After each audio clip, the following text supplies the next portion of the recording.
لا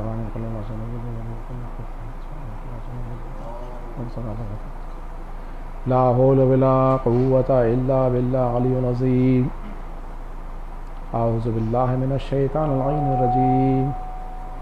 بسم الله الرحمن الرحيم.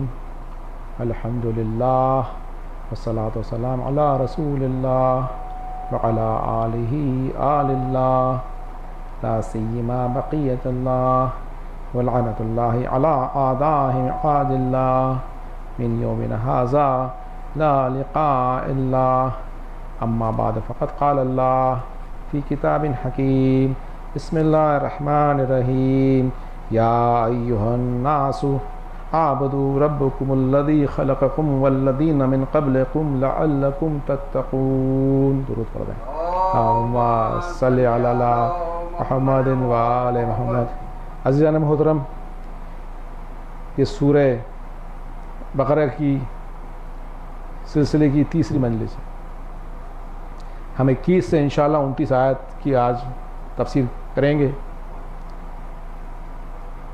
پہلی آیت یا ایھا الناس اعبدوا ربکم الذی خلقکم والذین من قبلکم لعلکم تتقون. اللہ سبحانہ تعالیٰ نے پورے انسانوں سے کہا ہے کہ لوگوں اعبدوا ربکم الذی، اس پروردگار کی عبادت کرو جس نے تم کو پیدا کرا، وہ جو تم سے پہلے تھے ان کو پیدا کرا، لعلکم تتقون، تاکہ تم پرہیزگار بنو. جو انسان کی جو بیسک چیز کو اللہ تعالیٰ نے چیلنج کرا کہ تم کو میں نے خلق کیا ہے، تم میری عبادت اس لیے کرو کہ میں نے تم کو خلق کرا.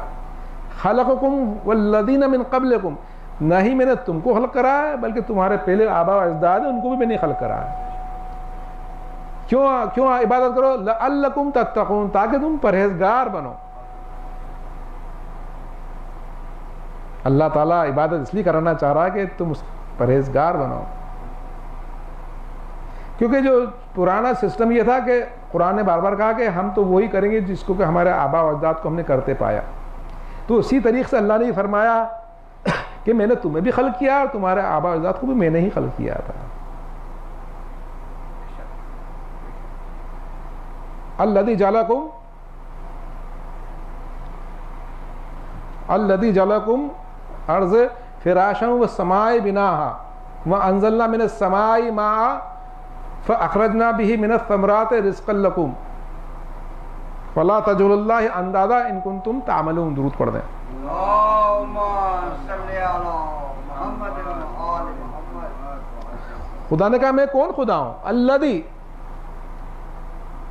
الذی جعلکم ارض فراشا، میں وہی ہوں جس نے کہ زمین کو تمہارے لیے ٹھہرنے کی جگہ بنایا، والسماء بناها، اور آسمان کو چھت بنایا، وانزلنا من السماء ماء، پھر میں نے آسمان سے میں برسایا اور میں نے اس سے طرح طرح کے میوے دیے تاکہ تم ان کو کھاؤ، رزق بنایا تمہارے لیے.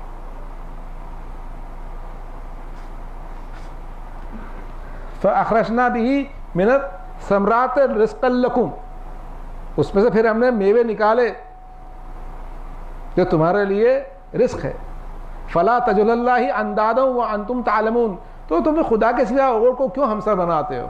اور یہ بات تم جانتے بھی ہو، یہ بات تم جانتے بھی ہو. اس کی تفسیر بڑی ڈیٹیل ہے.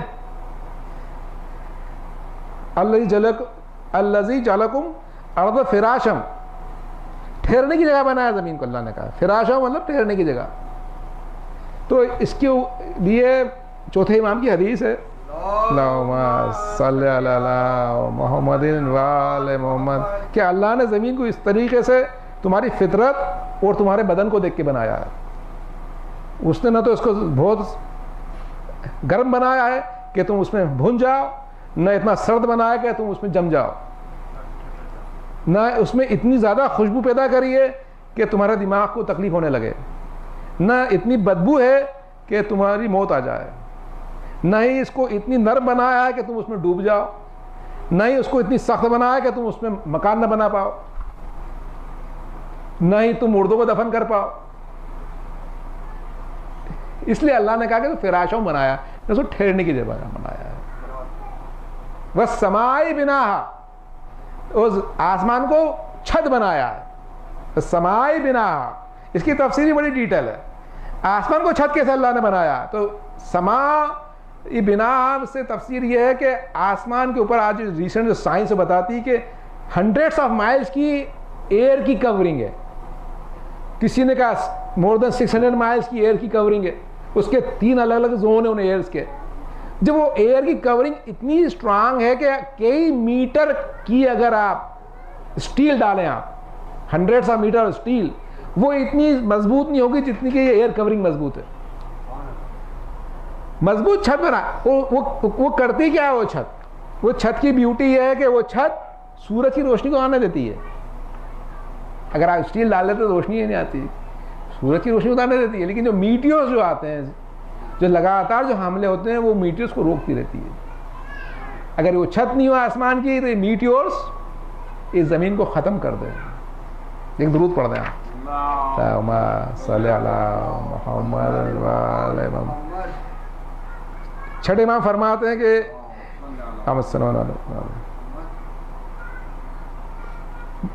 مفضل دیکھو تم آسمان کی طرف کہ اللہ نے کیسا اس کو آسمانی بنایا ہے, نیلا بنایا ہے. وہ تمہاری آنکھوں کے لیے سب سے موزوں ہے کہ اس سے آنکھوں کو طاقت ملتی ہے. تو ایک ایک چیز اللہ سبحانہ تعالیٰ نے جو بنائی ہے آسمان کی چھت تاکہ یہ میٹورز نہیں آئے, یہ اللہ کی حکمت ہے, کاریگری ہے. وہ انزلنا من السماء ماء, پھر آسمان سے بارش کری.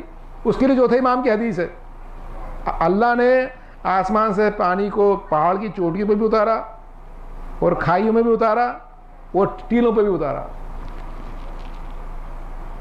اور پھر اللہ بارش دھیرے دھیرے کرتا ہے تاکہ ایک الگ الگ بارش کا قطرہ ہو جائے, الگ الگ. کبھی کبھی بارش ہلکی ہلکی ہوتی ہے, دھیمے دھیمے,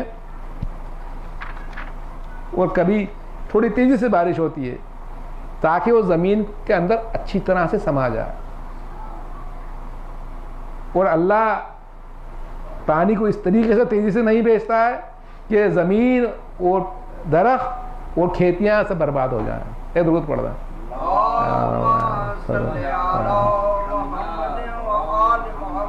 فَأَخْرَجْنَا بِهِ مِنَ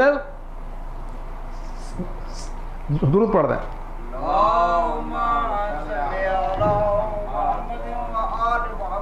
فَأَخْرَجْنَا بِهِ مِنَ الثَّمَرَاتِ رِزْقًا لَكُمْ, پھر اس میں سے وہ اس بارش سے ثمرات نکالتا ہے, میوے نکالتا ہے. اگر بس وہی پروردگار ہے جو کہ آسمان سے پانی برسا کے میوے نکالتا ہے. یہ وہی خدا ہے جو کہ آسمان سے پانی برسا کر میوے نکال کے الگ الگ رس پیدا کرتا ہے. کبھی انگور کا رس پیدا کرتا ہے, کبھی سیب کا رس پیدا کرتا ہے, کبھی انار کا رس پیدا کرتا ہے. آپ سوچیں ذرا غور کریں, آپ جنگل چلے جائیں, اس جنگل میں آپ کو کئی جنگلی جھاڑ مل جائیں گے. جنگل میں آپ کو جنگلی انار بھی مل جائیں گے, جنگل میں آپ کو جنگلی. آپ سوچیں کہ آسمان سے بارش خدا نے کری, کسی نے نہیں کری. زمین خدا نے بنائی, آسمان خدا نے بنایا. آسمان سے بارش خدا نے کری, خدا نے ہی ان جھاڑوں کو اگایا, اور خدا نے ہی اس کے میوے اگائے, اور خدا نے ہی اس کا رس بنایا. آپ نے کرا کیا ہے؟ یہ خدا کی کاریگری ہے جو خدا بتانا چاہتا ہے. کیونکہ دیکھو میں ہی آسمان سے میں بنا کر انگور کا رس بھی میں ہی پیدا کرتا ہوں. درود پڑھتا ہے.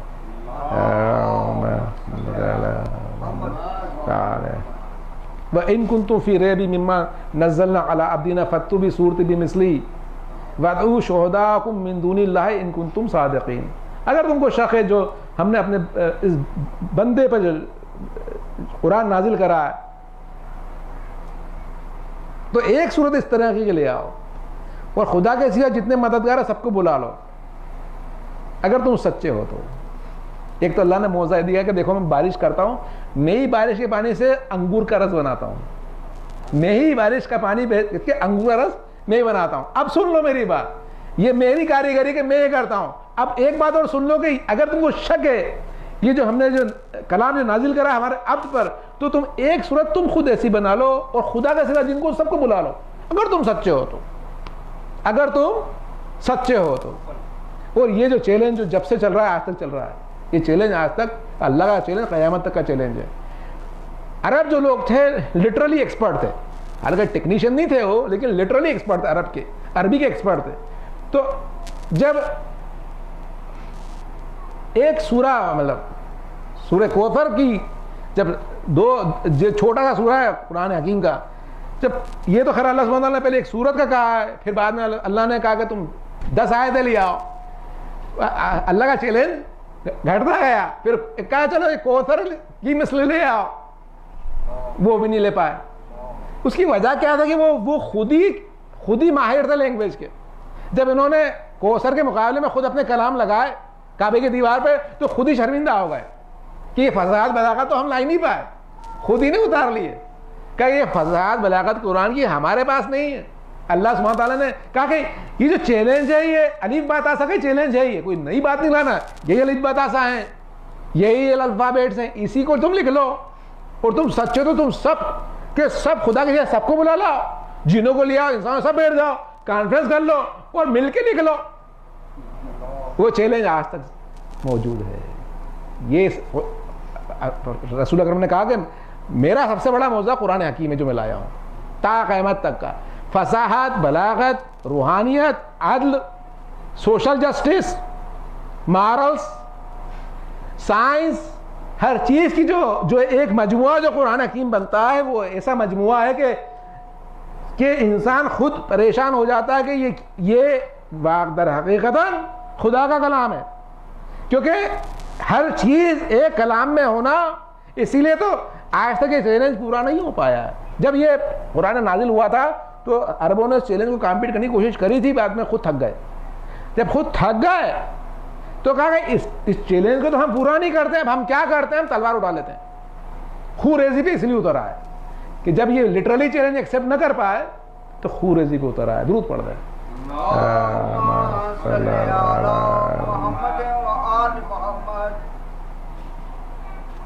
فَإِن لَّمْ تَفْعَلُوا وَلَن تَفْعَلُوا فَاتَّقُوا النَّارَ الَّتِي درود پڑھ رہے ہیں.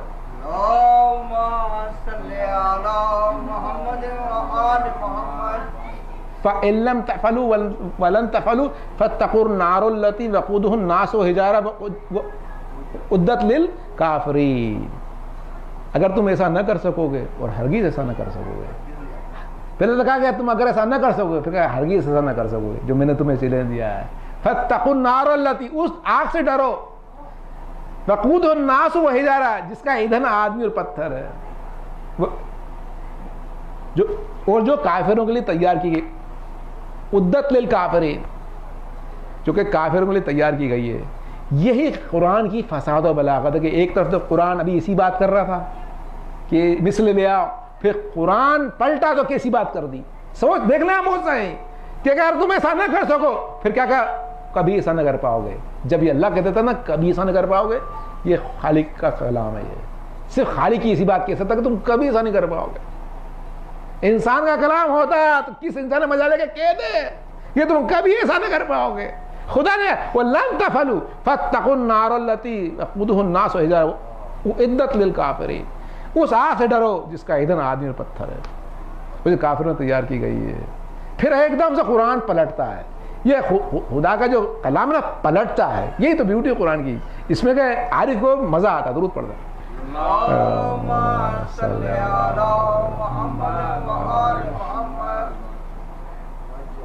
وَبَشِّرِ الَّذِينَ آمَنُوا وَعَمِلُوا الصَّالِحَاتِ أَنَّ لَهُمْ جَنَّاتٍ تَجْرِي مِن تَحْتِهَا الْأَنْهَارُ كُلُّ مَا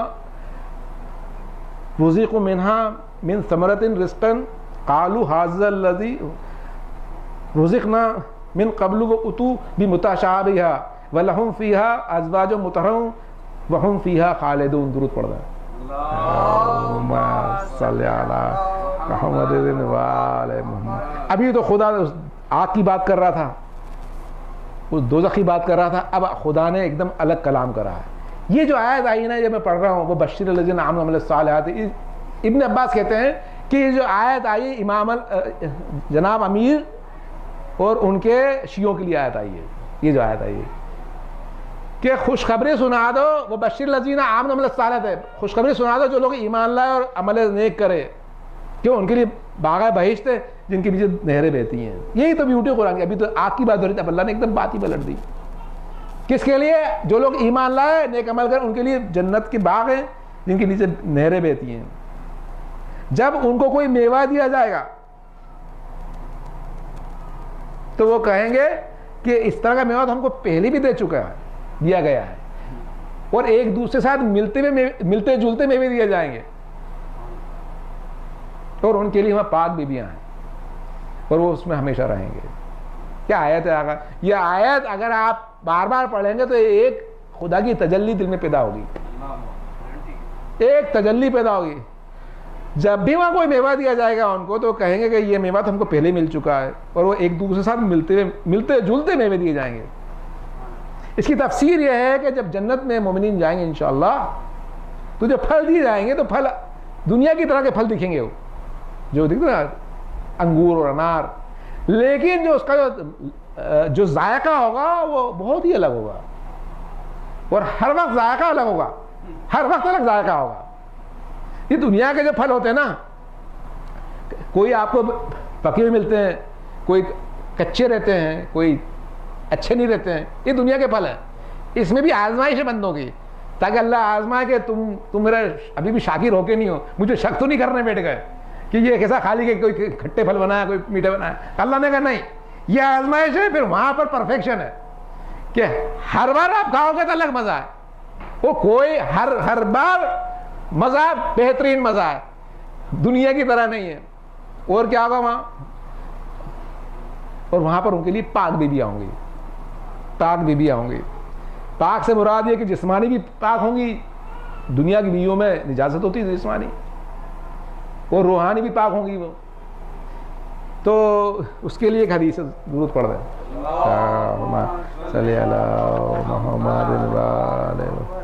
رسول اللہ صلی اللہ علیہ وسلم کہتے ہیں کہ اگر آسمان کی اگر حور زمین پہ آ جائے تو اس کی خوشبو سے پوری دنیا, اس کی مشک کی خوشبو سے پوری دنیا معطر ہو جائے, اور اس کی روشنی سے سورج اور چاند کی روشنی نیچی دکھنے لگے. یہ اس حور کی خوبصورتی ہے. اور دنیا کے بارے میں کیا کہا ہے رسول اکرم نے؟ کہ گھوڑے پہ اگنے والی ہری سبزی سے پرہیز کرو. گھوڑے پہ اگنے والی ہری سبزی سے, گھوڑے پہ, گھوڑا کچرا کوڑے پہ اگنے والی ہری سبزی سے پرہیز کرو. تو لوگوں نے کہا کہ رسول اکرم اس سے کیا مراد ہے؟ کہ اس سے مراد یہ ہے کہ وہ خوبصورت عورت جو اس گھر میں سے پرورش پالی ہو جہاں دین نہ ہو, گندی غلیظ فیملی کی جو عورت ہوتی تو خوبصورت تو اتنی ہے, لیکن اس کی جو پرورش ہوئی ہے وہ خراب گھرانے میں ہوئی ہے. آج کل دنیا ایسی ہو گئی ہے, آج کل دنیا ایسی, رسول اکرم نے منع کرا تھا, لیکن دنیا آج کل خوبصورت پہ جاتی ہے, یہ نہیں دیکھتی کہ اس لڑکی کی پرورش کس گھر میں ہوئی ہے. ایک درود پڑھ رہے ہیں آپ, صلی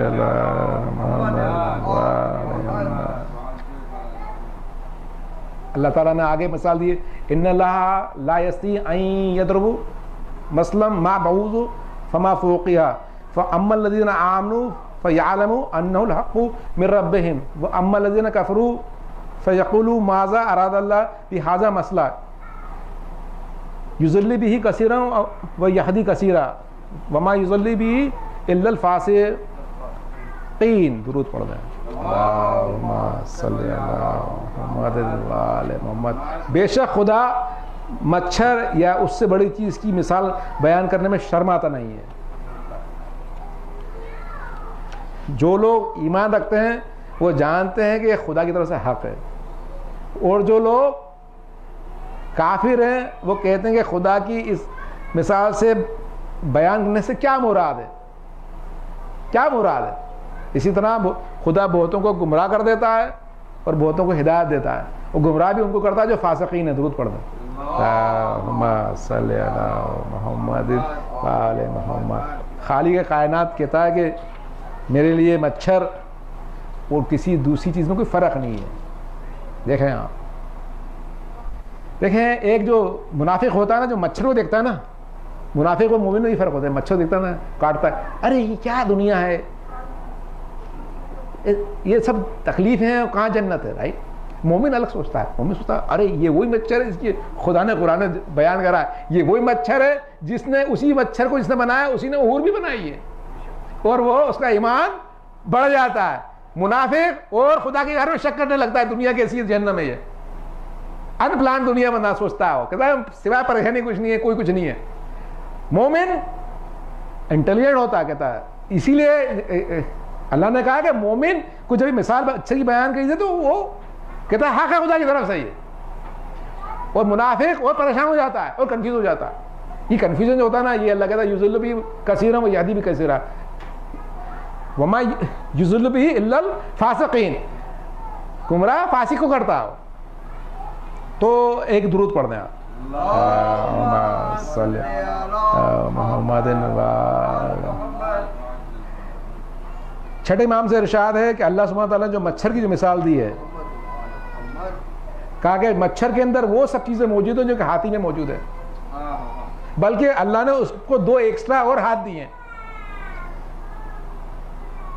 اور اس کے اندر اتنی اللہ نے نزاکت رکھی ہے, اس میں اللہ نے اتنی نزاکت رکھی ہے. یہ مومن دیکھتا ہے, مومن دیکھتا ہے. منافق کوئی بات سمجھ میں نہیں آتی. مولا متقیان نے کیا فرمایا, درود پڑھ دیں اللہم صلی علی محمد و آل محمد. انہوں نے اپنے خطبے میں فرمایا کہ اس دنیا کے تمام پرندے اور جنگلی جانور اور جو دودھ دینے والے جانور ہیں اور بے وقوف لوگ اور سمجھدار لوگ سب کے سب مل کے ایک مچھر کو بنانے کی کوشش کریں, یا وہ کس طرح سے پیدا ہوا ہے اس کو سمجھنے کی کوشش کریں, تو وہ پریشان ہو جائیں گے. نہ تو وہ سمجھ پائیں گے کہ کیسا بنا ہے, نہ اس کو بنا پائیں گے, بلکہ پریشان ہو جائیں گے. اور ان کی عقلیں, ان کی طاقت کچھ کام نہیں کریں گے, وہ تھک جائیں گے اور سمجھ لیں گے کہ وہ اس میں ناکامیاب ہو گئے, اور سمجھ لیں گے کہ وہ اس کو نہیں بنا سکتے, اور بعد میں یہ بھی سمجھ لیں گے کہ وہ اتنے کمزور ہیں کہ اس کو ختم بھی نہیں کر سکتے, اس مچھر کو ختم بھی نہیں کر سکتے. جو کہ ہے نا نیوٹن کا لا, کہ نہ تو تم کچھ بنا سکتے ہو نہ تم کچھ ختم کر سکتے ہو. پورا کائنات مل کے ایک مچھر بنانا تو ختم بھی نہیں کر سکتی, ہم اتنے کمزور ہیں. اب وہ جو منافق ہے جو مچھر کو دیکھ کے سوچتا ہے یہ کون سی جنت اور کیا, وہ جاہل ہے. اس کو یہ سمجھنا ہے کہ مچھر کیا چیز ہے, پورے کائنات مل کے اس مچھر کو بنانا چھوڑو ختم تک نہیں کر سکتے ہیں. تو پھر تم جنت میں شک کرتے ہو, درود پڑھ دو صلی اللہ محمد. اب الذین ینقضون عہد اللہ من بعد میثاقہ ویقطعون ما امر اللہ بہ ان یصل ویفسدون فی الارض اولئک هم الخاسرون. درود پڑھ دیں اللہم صلی علی محمد و آل محمد. جو لوگ خدا کے اقرار کو مضبوط رکھنے کے بعد توڑ دیتے ہیں, اور جو خدا نے چیزیں جوڑے رکھنے کا حکم دیا ہے اس کو قطع کر دیتے ہیں اور زمین میں فساد کرتے ہیں, یہی لوگ نقصان اٹھانے والے ہیں. یہی لوگ اولئک هم الخاسرون, یہی لوگ نقصان اٹھانے والے ہیں. کون لوگ ہیں؟ جو خدا کے اقرار کو مضبوط کر کے توڑ دیتے ہیں, اور جو اللہ نے جو رشتے قائم رکھے تھے ان کو کاٹ دیتے ہیں, قطع کر دیتے ہیں, وہ زمین میں فساد کرتے ہیں. یہی لوگ نقصان اٹھانے والے ہیں. یہ آیت سے مراد اللہ تعالیٰ نے کہا کہ میرے جو تم نے عہد کیا تھا, مجھ سے جو دین اسلام کا جو عہد کیا تھا, رشتوں کو قائم رکھنے کی تم نے بات کری, تم جو لوگ توڑ دیتے ہیں ان رشتوں کو, وہ رشتے کون کون سے ہیں؟ رشتے کون کون سے ہیں؟ پہلے لوگ سوچتے ہیں رشتے صرف فیملی رشتے ہیں, فیملی رشتے ہیں, ماں باپ کے, بھائی بہن کے. نہیں, یہی رشتے نہیں ہیں, بلکہ رشتے آپ کے اللہ کے نبی سے, رشتہ آپ کا ائمہ طاہرین سے, رشتہ آپ کا اہل بیت سے, رشتہ آپ کا دوسرے مومنین سے, سوشل سرکل سے. سارے آپ کے رشتے اللہ نے کہا ان کو آپ بنا کے رکھیں. اگر آپ ان رشتوں کو کاٹیں گے تو آپ زمین میں فساد پیدا کرنا شروع کر دیں گے اور نقصان ہوگا. آج جو زمین میں جو فساد ہو رہا ہے رشتوں کو کاٹ کر, اہل بیت سے منقطع ہو کر, اہل بیت کی ہدایت نہ لے کے, یا اپنے گھر والوں سے جھگڑ کر, یا مسجدوں میں نہ جانے سے اور مومنوں سے دور ہٹنے سے, یہ تو فساد ہے دنیا کا. یہ سارے فسادات یہ گھر کے اندر سیپریٹ ہو ہر ایک سے، جن کے حقوق تھے ان کو آپ نے نہیں دیے، ماں باپ، ماموں، چچا، یہ سارے اگر آپ نے رشتے قائم نہ رکھے تو آپ زمین میں فساد کر دیں گے. اور یہ اللہ سبحانہ تعالیٰ نے اس آیت میں بڑا ڈیٹیل سمجھایا. درود پڑھ دیں. اللہم صلی علی محمد وآل محمد. 2 آیتیں ہو رہے ہیں آگا. کیف تکفرون باللہ وکنتم امواتا فاحیاکم ثم یمیتکم ثم یحییکم ثم الیہ ترجعون. تم خدا سے کیوں کر کفر کر سکتے ہو کہ جب تم پہلے مردہ تھے تو خدا نے تم کو زندہ کرا، پھر تم کو موت دے گا، پھر تم کو زندہ کرے گا اور تم اسی طرح لوٹ کے جاؤ گے. دنیا کی جو سب سے بڑی مسٹری ہے نا، سائنس آج تک سالو نہیں کر پائی، وہ لائف کیا ہے. اللہ اسی کو چیلنج کر رہا ہے، لائف کی مسٹری. تم خدا سے کیوں کفر کرو گے کہ تم مردہ تھے، ہم مٹیریل تھے نا پہلے، کاربن ہائیڈروجن آکسیجن تھے نا پیٹ میں، کیا تھے یہ کاربن ہائیڈروجن تھے نا، ہم ایک پتھر کی طرح تھے. اللہ جب تم مردہ تھے تو میں نے تمہیں زندہ کرا. ہم ماں کے شکم میں پہلے سے مٹیریل تھے، بعد میں روح آئی. اللہ نے کہا میں نے تمہیں مردہ سے پہلے زندہ کرا ہے. وکنتم امواتم، تم مردہ تھے، فاحیاکم، میں نے زندگی دی، ابھی تم زندہ، پھر مر جاؤ گے تم، پھر میں تمہیں پھر زندہ کروں گا، پھر تم میری طرف لوٹ کے بھی آؤ گے تاکہ ان سے سوال جواب کرو. کیف تکفرون باللہ هو الذی خلقکم ما فی الارض جميعا ثم استوى الى السماء فسواهن وهو بكل شیء علیم. درود پڑھ دیں. اللہم صلی علی محمد وآل محمد. یہ آج کی آخری آیت ہے. خدا نے پھر سمجھایا میں کون ہوں. توحید سمجھ لیں رمضان میں آپ. هو الذی خلق ما فی الارض جميعا، وہی تو ہے جس نے زمین کے اندر جتنی چیزیں سب تمہارے لیے پیدا کری ہیں. ثم استوى الى السماء، پھر وہ آسمان کی طرف متوجہ ہوا تو ٹھیک 7 آسمان بنا لیے، ٹھیک 7 آسمان بنا لیے. وہ بكل شيء علیم، وہ ہر چیز سے واقف ہے. یہ تمہارا پروردگار ہے، اس کی عبادت کرو. جو کچھ زمین میں خدا نے کہا میں نے تمہارے لیے بنائی ہے. باقی قرآن میں یہ بھی کہا کہ آسمان بھی تمہارے لیے، زمین بھی تمہارے لیے. باقی آیت قرآن میں یہ بھی ذکر ہے، لیکن اس وقت خدا بندہ عالم زمین کی بات کر، زمین کی ہر چیز تمہارے لیے میں نے بنائی ہے. یہ نا ہم لوگ بہت لمیٹڈ ہوتے ہیں. زمین کی بہت سی چیزیں ہم کو سمجھ میں نہیں آتی کہ یہ کیا کے لیے. آپ ایکسپرٹ سے بولیں، ایکسپرٹ بولے گا ارے بھائی تو کو یہ نہیں معلوم اس میں کیا کیا ہے. ہمارے لیے ہم جاہل ہیں، ہم کو سمجھ میں نہیں آتا کیا کیا بنا ہوا ہے. ایکسپرٹ بلا لیں ہم، جیولوجسٹ کو یا باٹنسٹ کو یا زوالوجسٹ کو یا میٹرولوجسٹ کو، وہ بولے گا بھائی یہ تو بہت امپورٹنٹ ہے سب. یہ ہماری جہالت ہے. ہم سوچتے ہیں کیا ہے تو بس ایک ہے کہ بنجر چیز کھڑی ہوئی ہے. یہ ہماری جہالت ہے. اللہ نے کہا یہ سب چیز میں نے تمہارے لیے بنائی ہے. مطلب زمین کی ہر چیز ایک حکمت رکھتی ہے. جو خدا نے کہا ہر چیز میں نے تمہارے لیے بنائی ہے، ہر چیز میں حکمت ہے. ثم استوى الى السماء، پھر اس عرش آسمان طرف متوجہ تو ٹھیک 7 آسمان بنا ہے. وہ بكل شيء علیم، وہ ہر چیز پہ وہ جانتا ہے. 7 آسمان اللہ سبحانہ تعالیٰ نے بنائے. اس میں جو سب سے نیچے جو آسمان ہے وہ گیلیکسیز کا ہے. اللہ سبحانہ تعالیٰ نے قرآن میں کہا کہ سب سے نیچے آسمان کو ہم نے ستاروں سے زینت دی. یہ جو ٹریلینز آف گیلیکسیز ہیں جس کے بارے میں تھوڑا علم ہے، یہ سب سے نیچے والا آسمان ہے. باقی 6 آسمان کو تو ہم امیجن بھی نہیں کر سکتے. وہ جو ٹریلینز آف گیلیکسی چلی آ رہی ہے سب ستارے ہیں، ستاروں پر ستارہ، یہ سب سے نیچے آسمان، وہ کبھی ختم ہی نہیں ہوگا. یہ اللہ، اس لیے ہم اللہ کو سجدہ کرتے ہیں. یہ توحید ہے. خدا بند کریم کو ہم اس لیے سجدہ کرتے ہیں کہ وہ یہ خدا بند کریم نے زمین کی ہر چیز ہمارے لیے بنائی. اب یہ زمین کی ہر چیز خدا نے ہمارے لیے بنائی. خدا ہم سے کیا چاہتا ہے؟ خدا چاہتا ہے ہم اس کے ہو جائیں. خدا چاہتا ہے ہم اس کے ہو جائیں. ہم جان اور مال سے اپنی قربانی دے دیں اس کے لیے. اس لیے ہم امام حسین کی مجلس کرتے ہیں. امام حسین نے بتایا کہ عبد وہ ہوتا ہے جو کہ عروج کو پہنچے قربانی دے کر. اب وہ ہوتا ہے کہ جب اللہ نے سب اس کے لیے بنایا تو عبد خدا کا بن جائے. اس لیے امام حسین کی مجلس برپا کرتے ہیں تاکہ امام حسین کو یاد کریں اور سمجھیں کہ عبد ہوتا کیا ہے. عبدیت کس کو کہتے ہیں؟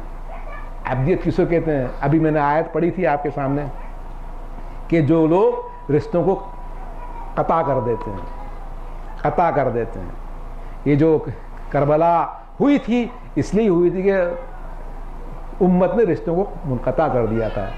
رسول اکرم نے کہا تھا میں کتاب اور اطرت چھوڑ کے جا رہا ہوں, اس اطرت جو میری جو اطرت ہے اس سے اپنا کو منقطع نہ کرنا. ہائے امت نے منقطع کر دیا, اور منقطع ہو کے ہوا یہ کہ قرآن کی تفسیر غلط کرنے لگے. بہیک اس لیے گئے, اگر رشتوں کو منقطع نہ کرتے, اہل البیت کو نہ چھوڑتے, تو قرآن کو صحیح سمجھتے, قرآن کی حکمت کو صحیح سمجھتے, شریعت کو صحیح سمجھتے. سمجھ میں آتا, ان کو یہ سمجھ میں آتا کہ یزید جو ہے یہ ہمارا حاکم نہیں ہے بلکہ فاسق ہے. جب اہل البیت کو آپ چھوڑ دو گے تو فاسق آپ کو حاکم دکھنے لگیں گے. فاسقین جو کہ زمین میں جو فساد کرتے ہیں, اللہ نے کہا نا کہ یہ لوگ زمین میں فساد کرتے ہیں اور یہ لوگ نقصان اٹھانے والے ہیں. یزید فاسق تھا. وہ فاسق اس لیے بنا کہ اس نے جو اللہ نے جو رشتے مانگے تھے, جن کو رکھنے کا حکم دیا تھا, اس نے منقطع خود بھی کرا اور امت سے بھی کرایا. آئے ہائے, یہ جو مصیبت تھی, جو امام حسین نے جو قربانی دی, یہ اس لیے دی کہ فاسقوں سے ان کی جنگ تھی. کربلا میں آپ دیکھیں کہ رشتوں کی اہمیت, جو کربلا نے جو درس دیا رشتوں کا, اللہ نے کہا کہ رشتے قائم رکھو. بھائی کا بہن سے رشتہ, چچا کا بھتیجے سے رشتہ, ماں باپ کا بیٹوں سے رشتہ. بی بی زینب کو دیکھیں جس طریقے سے ماں کا بیٹوں سے رشتہ ہوتا ہے, کربلا میں دیکھیں آپ یہ سارے رشتے. دوستوں کا رشتہ, جس طرح سے کہ اصحاب اور دوست امام حسین کے ساتھ آئے, یہ سارے رشتے آپ دیکھ لیں. اللہ سبحانہ وتعالیٰ نے کہا رشتوں کو آپ قطع نہ کریں. ایک آخری جو میں مثال دوں گا رشتوں کی, وہ رشتوں کی مثال ہے عبداللہ کی. یہ عبداللہ کون تھے؟ یہ عبداللہ تھے امام حسن کے چھوٹے صاحبزادے. یہ رشتوں کی مثال ہے چچا اور بھتیجے کی. ارے چچا نے کتنی شفقت دی ہوگی امام حسین نے کہ عبداللہ جو 11 برس کے تھے, انہوں نے چچا پہ سے کیسی محبت کری کہ آخری وقت ہے اور امام حسین سجدے میں ہے اور شمر چاہتا ہے کہ ذبح کر دے. عبداللہ 11 برس کے خیمے میں, ارے اسے رکا نہ گیا, چچا کے لیے بھاگتے ہوئے امام حسین نے کہا بیٹا اندر چلے جا. عبداللہ, اور عبداللہ نے آ کے جب ظالم نے تلوار چلائی تو عبداللہ نے اپنے دونوں ہاتھ سامنے رکھ دیے.